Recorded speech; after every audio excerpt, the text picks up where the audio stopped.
Nalazimo se u galeriji i često pitanje koje se danas pred umetnike stavlja jeste šta je to konceptualna umetnost i da li je to budućnost umetnosti ili možda ne budućnost, nego njena sadašnjost. Konceptualna umetnost jeste zamenila neke stare formate i nastanila se kao da joj je tu oduvek bilo mesto. Međutim, ja bih rekla da je konceptualna umetnost igrala ili se još uvek igra sa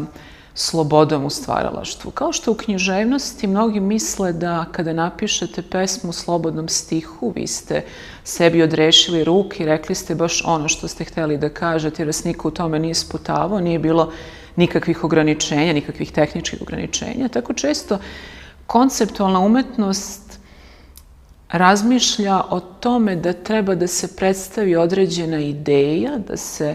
iznedri ono što je u nama, a kako ćemo to formirati ili formulisati, to je sasvim slobodno i ne treba tim mnogo da se bavimo. Međutim, tehnika i u stvaralaštvu i naravno u likovnoj ili literarnoj umetnosti podrazumeva ne samo da smo nečim ograničeni, nego upravo da svoju slobodu u tom ograničenju ispoljimo. Dakle, nije svaki slobodan stih sloboda, nije svako kazivanje kako nam se prohte vredno slušanja i ne bih rekla da je svaka konceptualna umetnost ili svako delo konceptualne umetnosti vredno naše pažnje, ako je to uopšte umetničko delo,